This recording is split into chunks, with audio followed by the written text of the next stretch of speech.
Gentlemen and Players. Old Raffles may or may not have been an exceptional criminal, but as a cricketer, I dare swear he was unique. Himself a dangerous bat, a brilliant field, and perhaps the very finest slow bowler of his decade, he took incredibly little interest in the game at large. He never went up to Lord's without his cricket bag, or showed the slightest interest in the result of a match in which he himself was not engaged. Nor was this mere hateful egotism on his part. He professed to have lost all enthusiasm for the game, and to keep it up only from the very lowest motives. "Cricket," said Raffles, "like everything else, is good enough sport until you discover a better. As a source of excitement, it isn't in it with other things you wot of, Bunny, and the involuntary comparison becomes a bore. What's the satisfaction of taking a man's wicket when you want his spoons? Still, if you can bowl a bit, your low cunning won't get rusty, and always looking for the weak spots, just the kind of mental exercise one wants. Yes, perhaps there's some affinity between the two things after all. But I'd chuck up cricket tomorrow, Bunny, if it wasn't for the glorious protection it affords a person of my proclivities." "How so?" said I. "It brings you before the public, I should have thought, far more than is either safe or wise." "My dear Bunny, that's exactly where you make a mistake. To follow crime with reasonable impunity, you simply must have a parallel ostensible career. The more public, the better. The principle is obvious. Mr. Peace, of pious memory, disarmed suspicion by acquiring a local reputation for playing the fiddle and taming animals. And it's my profound conviction that Jack the Ripper was a really eminent public man, whose speeches were very likely reported alongside his atrocities. Fill the bill in some prominent part, and you'll never be suspected of doubling it with another of equal prominence. That's why I want you to cultivate journalism, my boy, and sign all you can. And it's the one and only reason why I don't burn my bats for firewood." Nevertheless, when he did play, there was no keener performer on the field, nor one more anxious to do well for his side. I remember how he went to the nets before the first match of the season, with his pocket full of sovereigns, which he put on the stumps instead of bails. It was a sight to see the professionals bowling like demons for the hard cash, for whenever a stump was hit, a pound was tossed to the bowler, and another balanced in its stead, while one man took £3 with a ball that spread-eagled the wicket. Raffles's practice cost him either 8 or 9 sovereigns, but he had absolutely first-class bowling all the time, and he made 57 runs next day. It became my pleasure to accompany him to all his matches, to watch every ball he bowled or played or fielded, and to sit chatting with him in the pavilion when he was doing none of these 3 things. You might have seen us there, side by side, during the greater part of the gentlemen's first innings against the Players, who had lost the toss, on the 2nd Monday in July. We were to be seen, but not heard, for Raffles had failed to score, and was uncommonly cross for a player who cared so little for the game. Merely taciturn with me, he was positively rude to more than one member who wanted to know how it had happened, or who ventured to commiserate him on his luck. There he sat, with a straw hat tilted over his nose and a cigarette stuck between his lips that curled disagreeably at every advance. I was therefore much surprised when a young fellow of the exquisite type came and squeezed himself in between us, and met with a perfectly civil reception despite the liberty. I did not know the boy by sight, nor did Raffles introduce us, but their conversation proclaimed at once a slightness of acquaintanceship, and a license on the lad's part which combined to puzzle me. Mystification reached its height when Raffles was informed that the other's father was anxious to meet him, and he instantly consented to gratify that whim. "He's in the ladies' enclosure. Will you come round now?" "With pleasure," said Raffles. "Keep a place for me, Bunny." And they were gone. "Young Crowley," said some voice further back. "Last year's Harrow 11. I remember him. Worst man in the team. Keen cricketer, however. Stopped till he was 20 to get his colours. Governor made him. Keen breed. Oh, pretty, sir, very pretty. The game was boring me. I only came to see old Raffles perform. Soon I was looking wistfully for his return, and at length I saw him beckoning me from the palings to the right. "Want to introduce you to old Amistith," he whispered when I joined him.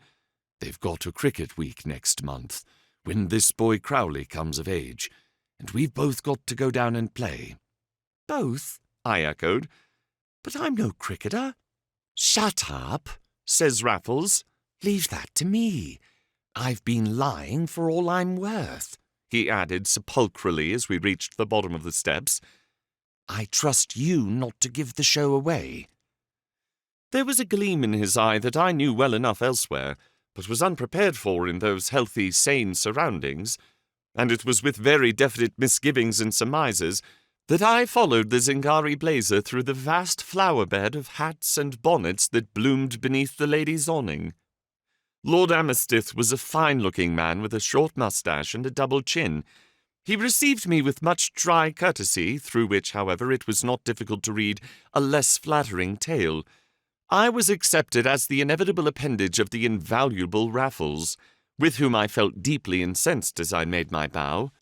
"I have been bold enough," said Lord Amistith, "to ask one of the gentlemen of England to come down and play some rustic cricket for us next month. He is kind enough to say that he would have liked nothing better but for this little fishing expedition of yours, Mr. And Lord Amistith succeeded in remembering my name. It was, of course, the first I had ever heard of that fishing expedition, but I made haste to say that it could easily and should certainly be put off. Raffles gleamed approval through his eyelashes. Lord Amistith bowed and shrugged. "You're very good, I'm sure," said he. "But I understand you're a cricketer yourself." "He was one at school," said Raffles with infamous readiness. "Not a real cricketer," I was stammering meanwhile. "In the 11? said Lord Amistith. "I'm afraid not," said I. "But only just out of it," declared Raffles, to my horror. Well, we can't all play for the gentleman," said Lord Amistith slyly. "My son Crowley only just scraped into the 11 at Harrow, and he's going to play. I may even come in myself at a pinch, so you won't be the only duffer if you are one, and I shall be very glad if you will come down and help us too. You shall flog a stream before breakfast and after dinner if you like." "I should be very proud," I was beginning as the mere prelude to resolute excuses, but the eye of Raffles opened wide upon me, and I hesitated weakly, to be duly lost. "Then that's settled," said Lord Amistith with the slightest suspicion of grimness. "It's to be a little week, you know, when my son comes of age. We play the Free Foresters, the Dorsetshire gentlemen, and probably some local lot as well. But Mr. Raffles will tell you all about it, and Crowley shall write. Another wicket! By Jove, they're all out. Then I rely on you both." And with a little nod, Lord Amistith rose and sidled to the gangway. Raffles rose also, but I caught the sleeve of his blazer. "What are you thinking of?" I whispered savagely. "I was nowhere near the 11. I'm no sort of cricketer. I shall have to get out of this." "Not you," he whispered back. "You needn't play, but come you must. If you wait for me after 6:30, I'll tell you why." But I could guess the reason, and I am ashamed to say that it revolted me much less than did the notion of making a public fool of myself on a cricket field. My gorge rose at this as it no longer rose at crime, and it was in no tranquil humour that I strolled about the ground while Raffles disappeared in the pavilion. Nor was my annoyance lessened by a little meeting I witnessed between young Crowley and his father, who shrugged as he stopped and stooped to convey some information, which made the young man look a little blank. It may have been pure self-consciousness on my part, but I could have sworn that the trouble was their inability to secure the great Raffles without his insignificant friend. Then the bell rang, and I climbed to the top of the pavilion to watch Raffles bowl. No subtleties are lost up there, and if ever a bowler was full of them, it was A.J. Raffles on this day, as indeed all the cricket world remembers. One had not to be a cricketer oneself to appreciate his perfect command of pitch and break, his beautifully easy action, which never varied with the varying pace, his great ball on the leg stump, his dropping head ball. In a word, the infinite ingenuity of that versatile attack. It was no mere exhibition of athletic prowess. It was an intellectual treat, and one with a special significance in my eyes. I saw the affinity between the two things, saw it in that afternoon's tireless warfare against the flower of professional cricket. It was not that Raffles took many wickets for few runs. He was too fine a bowler to mind being hit, and time was short and the wicket good. What I admired, and what I remember, was the combination of resource and cunning, of patience and precision, of headwork and handiwork, which made every over an artistic whole. It was all so characteristic of that other Raffles, whom I alone knew. "I felt like bowling this afternoon," he told me later in the hansom. "With a pitch to help me, I'd have done something big. As it is, 3 for 41. Out of the 4 that fell isn't so bad for a slow bowler on a plum wicket against those fellows. But I felt venomous. Nothing riles me more than being asked about for my cricket, as though I were a pro myself." "Then why on earth go?" "To punish them. And because we shall be jolly hard up, Bunny, before the season's over." "Ah," said I thought it was that." "Of course it was. It seems they're going to have the very devil of a week of it.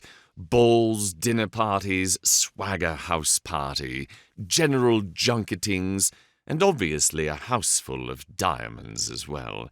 Diamonds galore. As a general rule, nothing would induce me to abuse my position as a guest. I've never done it, Bunny. But in this case we're engaged like the waiters and the band, and by heaven we'll take our toll. Let's have a quiet dinner somewhere and talk it over."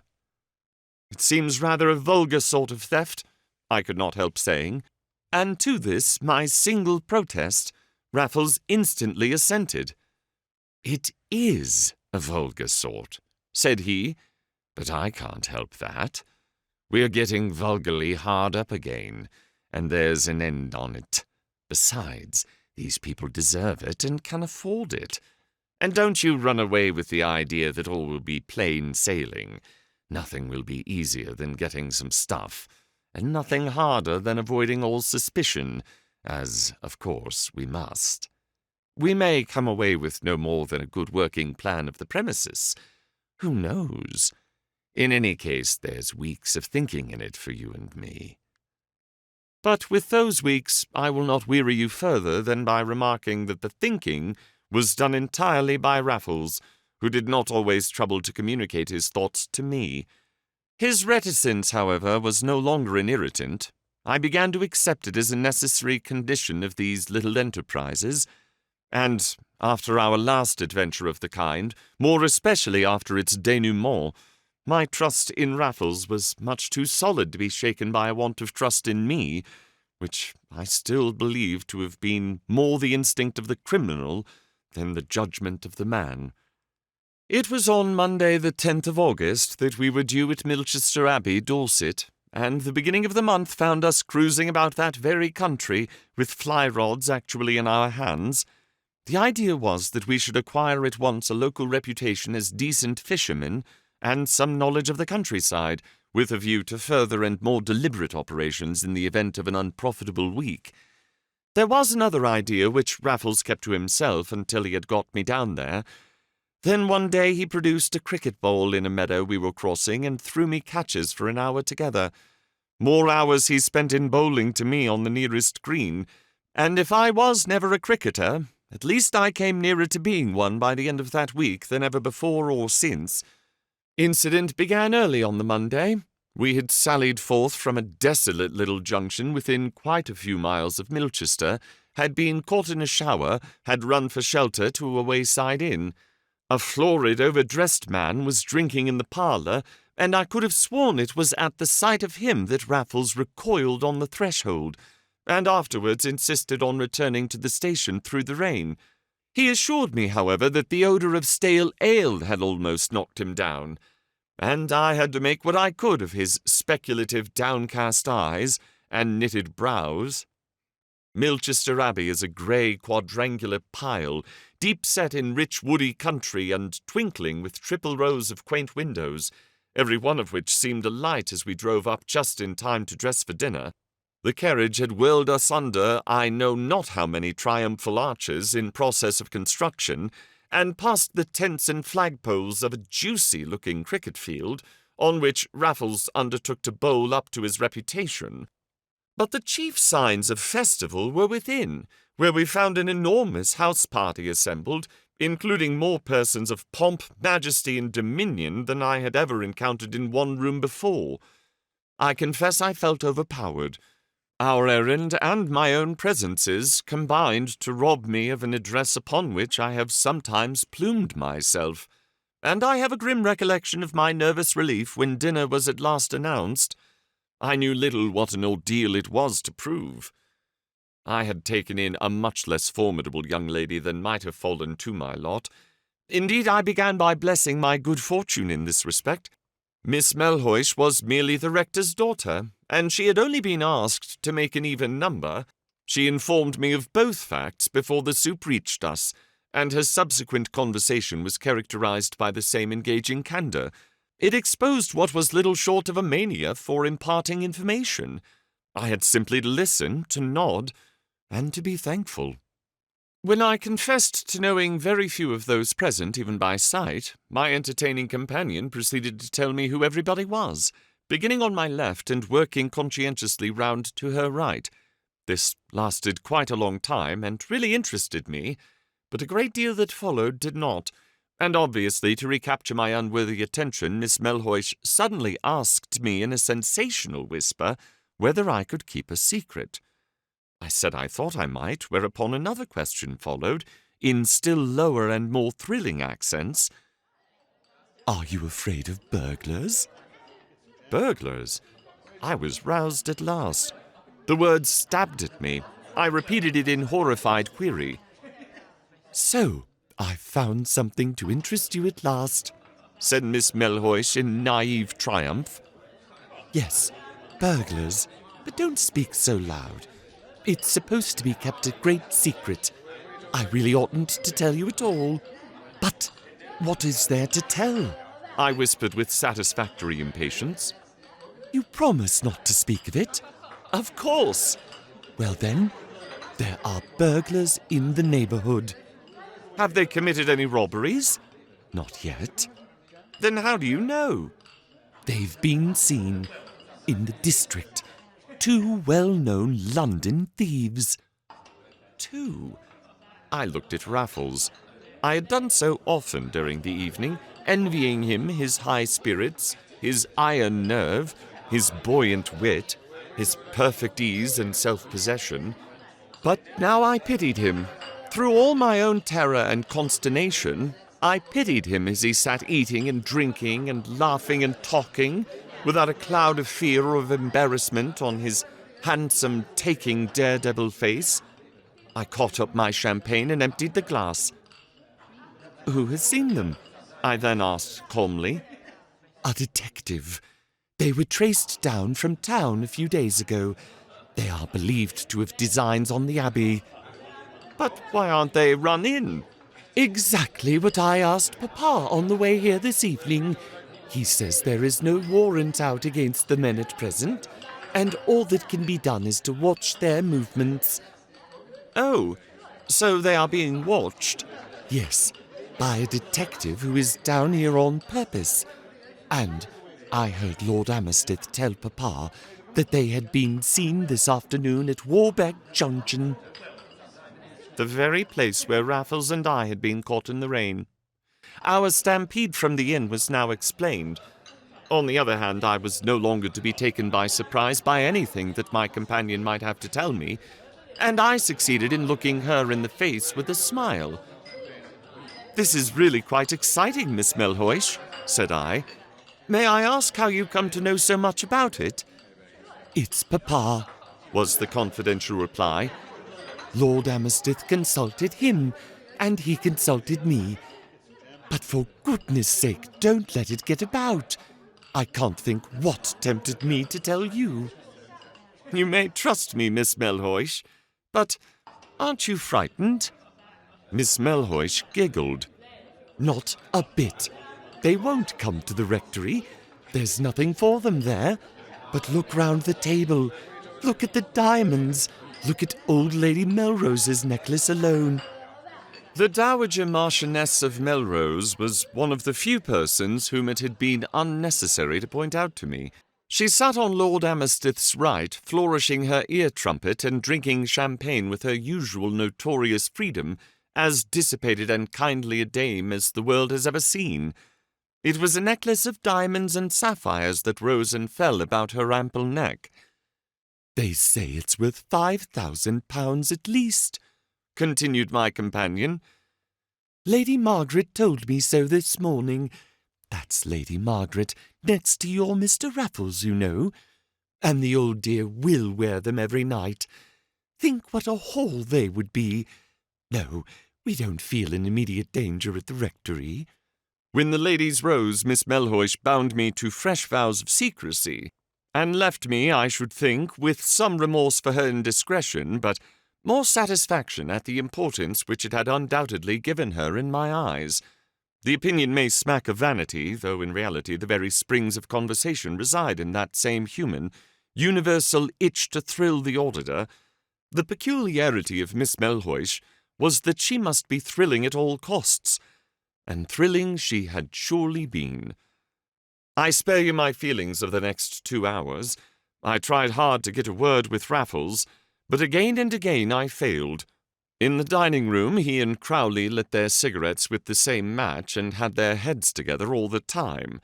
In the drawing-room I had the mortification of hearing him talk interminable nonsense into the ear trumpet of Lady Melrose, whom he knew in town. Lastly, in the billiard-room, they had a great and lengthy pool, while I sat aloof and chafed more than ever in the company of a very serious Scotchman, who had arrived since dinner and who would talk of nothing but the recent improvements in instantaneous photography. He had not come to play in the matches, he told me, but to obtain for Lord Amersteth such a series of cricket photographs as had never been taken before. Whether as an amateur or a professional photographer, I was unable to determine. I remember, however, seeking distraction in little bursts of resolute attention to the conversation of this bore, and so at last the long ordeal ended. Glasses were emptied, men said good night, and I followed Raffles to his room. "It's all up," I gasped as he turned up the gas and I shut the door. "We're being watched. We've been followed down from town. There's a detective here on the spot." "How do you know?" asked Raffles, turning upon me quite sharply, but without the least dismay, and I told him how I knew. "Of course," I added, "it was the fellow we saw in the inn this afternoon." "The detective?" said Raffles. "Do you mean to say you don't know a detective when you see one, Bunny?" "If that wasn't the fellow, which is?" Raffles shook his head. "To think that you've been talking to him for the last hour in the billiard-room and couldn't spot what he was." "The Scotch photographer?" I paused aghast. "Scotch he is," said Raffles, "and photographer he may be.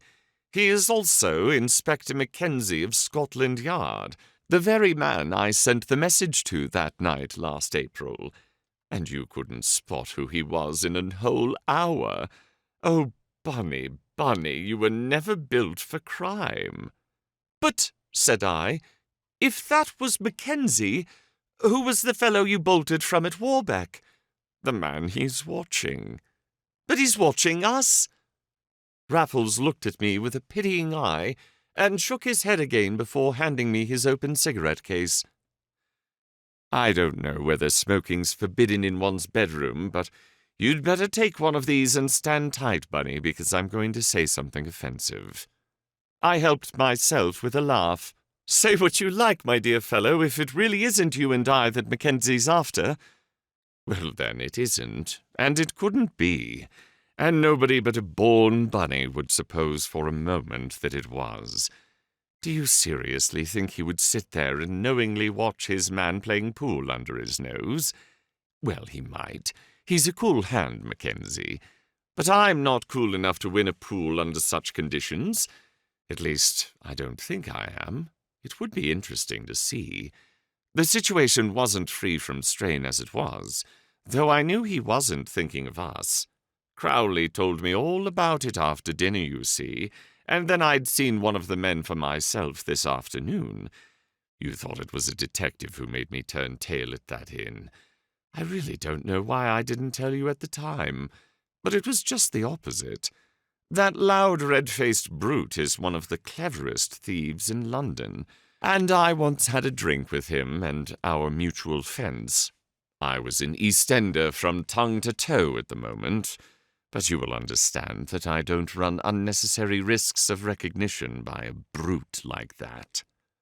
He's not alone, I hear. By no means.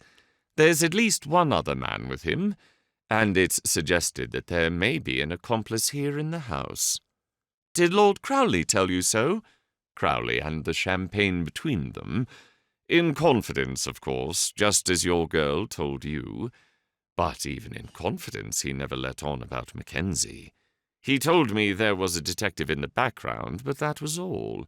Putting him up as a guest is evidently their big secret, to be kept from the other guests because it might offend them, but more particularly from the servants whom he's here to watch.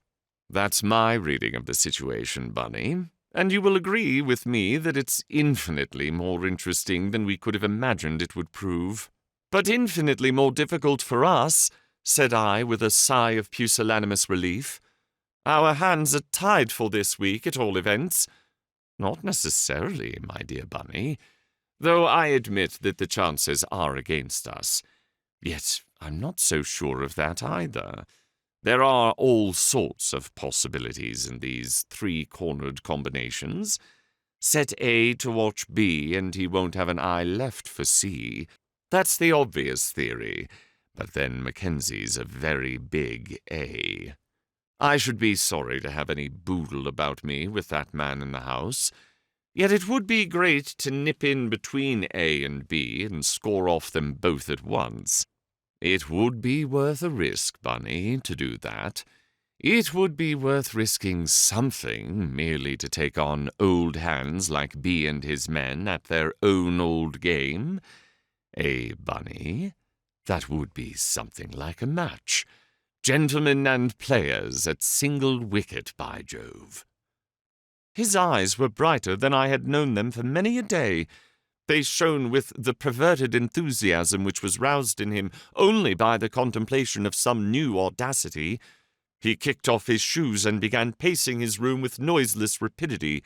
Not since the night of the old Bohemian dinner to Reuben Rosenthal had Raffles exhibited such excitement in my presence, and I was not sorry at the moment to be reminded of the fiasco to which that banquet had been the prelude. "My dear A.J.," said I in his very own tone, "you're far too fond of the uphill game. You will eventually fall a victim to the sporting spirit and nothing else. Take a lesson from our last escape and fly lower as you value our skins. Study the house as much as you like, but do not go and shove your head into Mackenzie's mouth." My wealth of metaphor brought him to a standstill, with his cigarette between his fingers and a grin beneath his shining eyes. "You're quite right, Bunny. I won't. I really won't. Yet, you saw old Lady Melrose's necklace. I've been wanting it for years, but I'm not going to play the fool. Honour bright, I'm not. Yet, by Jove, to get to windward of the professors and Mackenzie, too. It would be a great game, Bunny. It would be a great game." "Well, you mustn't play it this week." No, I won't. But I wonder how the professors think of going to work. That's what one wants to know. I wonder if they've really got an accomplice in the house. How I wish I knew their game. But it's all right, Bunny. Don't you be jealous. It shall be as you wish." And with that assurance I went off to my own room, and so to bed with an incredibly light heart. I had still enough of the honest man in me to welcome the postponement of our actual felonies, to dread their performance, to deplore their necessity, which is merely another way of stating the too patent fact that I was an incomparably weaker man than Raffles, while every whit as wicked. I had, however, one rather strong point. I possessed the gift of dismissing unpleasant considerations, not intimately connected with the passing moment, entirely from my mind. Through the exercise of this faculty I had lately been living my frivolous life in town with as much ignoble enjoyment as I had derived from it the year before, and similarly, here at Milchester in the long-dreaded cricket week, I had, after all, a quite excellent time. It is true that there were other factors in this pleasing disappointment. In the first place, mirabile dictu, there were one or two even greater duffers than I on the Abbey cricket field. Indeed, quite early in the week, when it was of most value to me, I gained considerable kudos for a lucky catch. A ball, of which I had merely heard the hum, stuck fast in my hand, which Lord Amersteth himself grasped in public congratulation. This happy accident was not to be undone even by me, and as nothing succeeds like success, and the constant encouragement of the one great cricketer on the field was in itself an immense stimulus, I actually made a run or two in my very next innings. Miss Melhuish said pretty things to me that night at the great ball in honour of Viscount Crowley's majority. She also told me that was the night on which the robbers would assuredly make their raid, and was full of arch tremors when we sat out in the garden, though the entire premises were illuminated all night long. Meanwhile, the quiet Scotchman took countless photographs by day, which he developed by night in a dark room admirably situated in the servants' part of the house. And it is my firm belief that only two of his fellow guests knew Mr. Clephane of Dundee for Inspector Mackenzie of Scotland Yard. The week was to end with a trumpery match on the Saturday, which 2 or 3 of us intended abandoning early in order to return to town that night. The match, however, was never played. In the small hours of the Saturday morning, a tragedy took place at Milchester Abbey. Let me tell you of the thing as I saw and heard it. My room opened upon the central gallery, and was not even on the same floor as that on which Raffles, and I think all the other men, were quartered. I had been put, in fact, into the dressing-room of one of the grand suites, and my 2 near neighbours were old Lady Melrose and my host and hostess. Now, by the Friday evening the actual festivities were at an end, and for the first time that week I must have been sound asleep since midnight, when all at once I found myself sitting up breathless. A heavy thud had come against my door, and now I heard hard breathing and the dull stamp of muffled feet. "I've got ye," muttered a voice. "It's no use struggling." It was the Scotch detective, and a new fear turned me cold. There was no reply, but the hard breathing grew harder still, and the muffled feet beat the floor to a quicker measure. In sudden panic I sprang out of bed and flung open my door. A light burnt low on the landing, and by it I could see Mackenzie swaying and staggering in a silent tussle with some powerful adversary. "Hold this man!" he cried as I appeared. "Hold the rascal!" But I stood like a fool until the pair of them backed into me, when with a deep breath I flung myself on the fellow, whose face I had seen at last. He was one of the footmen who waited at table, and no sooner had I pinned him than the detective loosed his hold. "Hang on to him," he cried. "There's more of them below." And he went leaping down the stairs, as other doors opened and Lord Amersteth and his son appeared simultaneously in their pyjamas. At that my man ceased struggling, but I was still holding him when Crowley turned up the gas. "What the devil's all this?" asked Lord Amersteth, blinking. "Who was that ran downstairs?" "Maclephane," I said hastily. Aha, Said he, turning to the footman. so you're the scoundrel, are you? Well done, well done. Where was he caught? I had no idea. "Here's Lady Melrose's door open," said Crowley. "Lady Melrose! Lady Melrose!" You forget she's deaf, said Lord Amersteth. Ah, that'll be her maid. An inner door had opened. Next instant there was a little shriek, and a white figure gesticulated on the threshold. "Où donc est l'écrin de Madame la Marquise? La fenêtre est ouverte.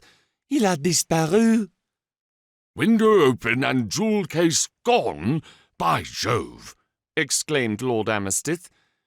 Mais comment est Madame la Marquise? Est-elle bien? "Oui, milord, elle dort," Sleeps through it all, said my lord. She's the only one, then? "What made Mackenzie Clephane bolt?" young Crowley asked me. "Said there were more of them below." "Why the devil couldn't you tell us so before?" he cried, and went leaping downstairs in his turn. He was followed by nearly all of the cricketers, who now burst upon the scene in a body, only to desert it for the chase. Raffles was one of them, and I would gladly have been another had not the footman chosen this moment to hurl me from him, and to make a dash in the direction from which they had come. Lord Amersteth had him in an instant, but the fellow fought desperately, and it took the two of us to drag him downstairs, amid a terrified chorus from half-open doors. Eventually we handed him over to two other footmen who appeared with their nightshirts tucked into their trousers, and my host was good enough to compliment me as he led the way outside. I thought I heard a shot, he added. Didn't you? I thought I heard 3. And out we dashed into the darkness. I remember how the gravel pricked my feet, how the wet grass numbed them as we made for the sound of voices on an outlying farm. So dark was the night that we were in the cricketers' midst before we saw the shimmer of their pyjamas, and then Lord Amersteth almost trod on Mackenzie as he lay prostrate in the dew. "Who's this?" he cried. "What on earth's happened?" "It's Clephane," said a man who knelt over him.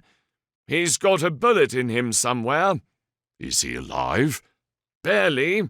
"Good God! Where's Crowley?" "Here I am," called a breathless voice. "It's no good, you fellows. There's nothing to show which way they've gone. Here's Raffles. He's chucked it too." And they ran up panting. "Well, we've got one of them at all events," muttered Lord Amersteth. "The next thing is to get this poor fellow indoors. Take his shoulders, somebody. Now his middle. Join hands under him, all together now. That's the way. Poor fellow, poor fellow. His name isn't Clephane at all. He's a Scotland Yard detective down here for these very villains." Raffles was the first to express surprise, but he had also been the first to raise the wounded man, nor had any of them a stronger or more tender hand in the slow procession to the house. In a little we had the senseless man stretched on a sofa in the library, and there, with ice on his wound and brandy in his throat, his eyes opened and his lips moved. Lord Amersteth bent down to catch the words. Yes, yes, said he. We've got one of them, safe and sound. The brute you collared upstairs. Lord Amersteth bent lower. By Jove! Lowered the jewel case out of the window, did he? And they've got clean away with it. Well, well, I only hope we'll be able to pull this good fellow through. He's off again. An hour passed. The sun was rising. It found a dozen young fellows on the settees in the billiard-room, drinking whiskey and soda water in their overcoats and pyjamas, and still talking excitedly in one breath. A timetable was being passed from hand to hand. The doctor was still in the library. At last the door opened, and Lord Amersteth put in his head. It isn't hopeless, said he, but it's bad enough. There will be no cricket today. Another hour, and most of us were on our way to catch the early train. Between us we filed a compartment almost to suffocation, and still we talked all together of the night's event, and still I was a little hero in my way, for having kept my hold of the one ruffian who had been taken, and my gratification was subtle and intense. Raffles watched me under lowered lids. Not a word had we had together. Not a word did we have until we had left the others at Paddington and were skimming through the streets in a hansom with noiseless tires and a tinkling bell. "Well, Bunny," said Raffles, "so the professors have it, eh?" "Yes," said I, "and I'm jolly glad." "That poor Mackenzie has a ball in his chest." "That you and I have been on the decent side for once." He shrugged his shoulders. "You're hopeless, Bunny, quite hopeless. I take it you wouldn't have refused your share if the boodle had fallen to us? Yet you positively enjoy coming off second best, for the second time running.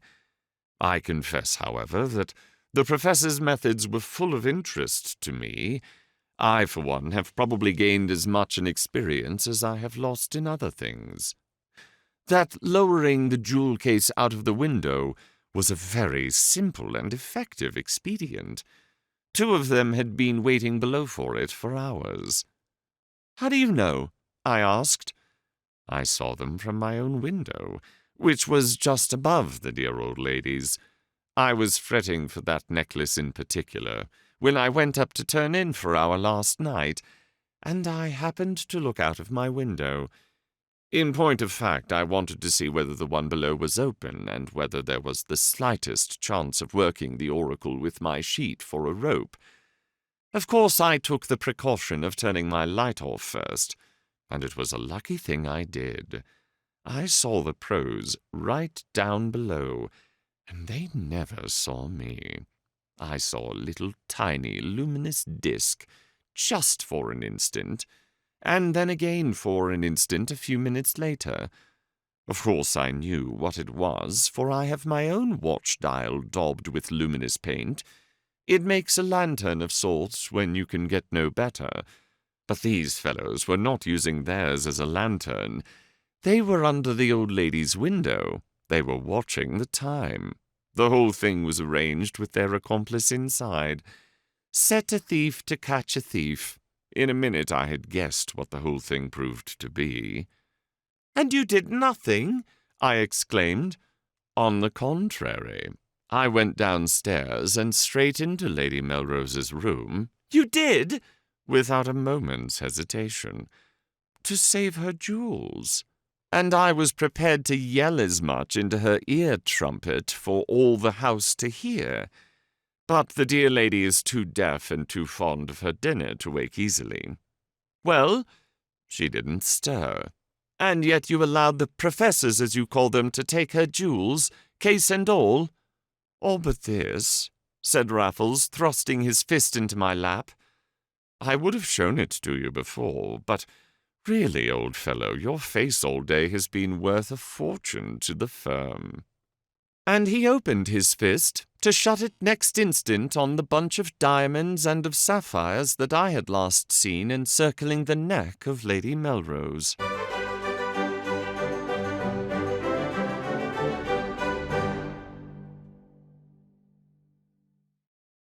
Hey everyone, if you're seeing this part of the video, thank you so much for making it all the way to the end. The character of Raffles is fast becoming one of my absolute favorite characters, not just in this genre where he's obviously shining, but in the entire period he's becoming one of my favorites. So I'm really excited to share these stories with you, and hopefully some of that passion rubs off. Anyway, thank you so much for making it this far. Your listening really matters to me.